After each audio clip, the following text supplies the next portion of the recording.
Hi, welcome to another episode of Cheap Watch Choices here on Talking Timepieces, where we talk about watch collecting and horology. Now, this is a Forcening watch, and they've actually got some decent pieces out there, and this is one of those watches that I would say is not a novelty or a cheap throwaway or a joke watch, which are some of the ones that I do in this episode.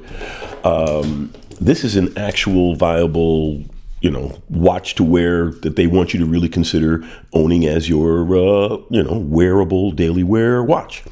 It comes with instructions and a guarantee card and a decent package, reasonable quality. And so let's look at this thing. Ooh, Ziploc. They spared no expense. So let's get the stand.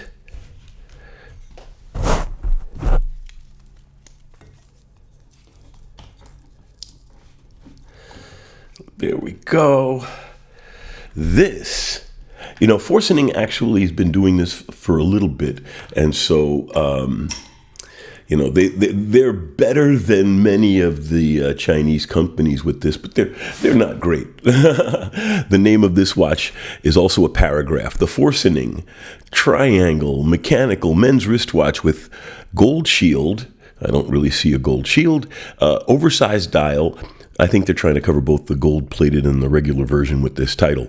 Oversized dial, full hollow dial design, automatic movement, 20 millimeter soft silicon band. Hey, it's actually pretty soft. I'll give them that. Well, we'll look at it a little bit more when we do the close-up. And it says strong and durable. So there we go. I would call this a Ventura homage. It looks very much like a Hamilton Ventura with the exception of the faux rivets on the front. Their description of it is actually quite interesting. It says, triangle dial design. The design is inspired by the love of the shield. The three-dimensional triangle is unique and unforgettable. Show your unrestricted and unique personality. Golden skeleton diameter. Yeah, they definitely have this written right up for all of the watches in this series. You can see how each precision part rotates accurately. And it says mechanical movement, no need to worry about the battery running out. Wow, interesting pitch. Comfortable band. It's suitable. The fashionable retro watch can be used on any occasion or as a gift for yourself or your friend, brother, or father. It can be a very tasteful gift at weddings and any holiday party. You got to love these guys for the way they do these write-ups. It's really cool. Now, the watch itself, like I said, it's got a 20 millimeter lug width. According to the paperwork, it's a 20 millimeter case diameter. I think maybe they were talking about case thickness. I don't know. Let's go ahead and do some measurements ourselves very quickly. Okay, from stem to stern on the width, we're looking at 38 and change. Lug to lug, we're looking at 52. And the thickness is 14. So I don't know where they're getting the case diameter of 20 millimeters. Maybe they're talking about the internal. Nope, it's larger than that too. That's weird. Well, again, the description is almost certainly set up to be suitable for all of the watches that they are selling. Let's check the width. Yeah, it's a 20 millimeter lug width. Let's lose this plastic here. On the time grapher, it's pretty obvious that this is a cheap Chinese watch.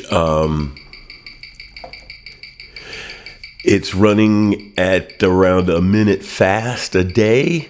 The amplitude is comically low, 212. The beat error is pretty high at 0.5, half a millisecond. And It's a 21.6 beat an hour movement, so it's a reasonably slow beat. But then again, this watch is about putting an inexpensive mechanical movement on your wrist. And for less than $50, yeah, you're pretty much in the ballpark here. Not a bad loom. It actually has a decent loom, and it's interesting where they put the indices, the loomed indices. Where do they, not your traditional 369 layout, is it? But funky.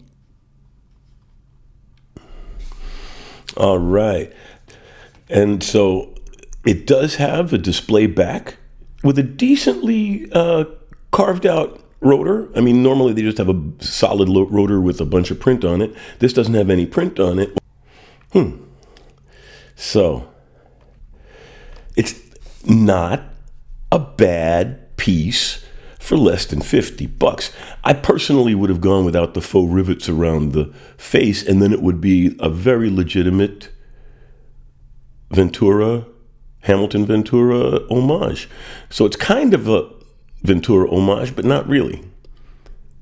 Let's look at it on the wrist. Wristwatch check. I'm wearing my Air King. I just did a nice review of that. I really like the Air King. I've been fumbling around to find the right Rolex for my collection, and I found it in this one because I think the date just, I had one. It's a little on the dressy side. I think the sports pieces are overpriced, and this is a great piece. I think it's both the most and the least Rolex out there. Let's see, on the wrist, the strap really is soft. I'll give them that. It does feel like very soft silicone rubber. So it does work well as far as feeling comfortable on the wrist. It does feel comfortable and reasonably light because, of course, it's just the case metal. And I must admit, this is way too shiny. It's definitely not a steel case on this watch, but it does not look bad. It's a good watch if you're into that kind of Ventura bling, interesting but different take on a watch. So thanks for watching. I appreciate it. And please tell your friends, like and subscribe and all that good stuff. Talk to you later.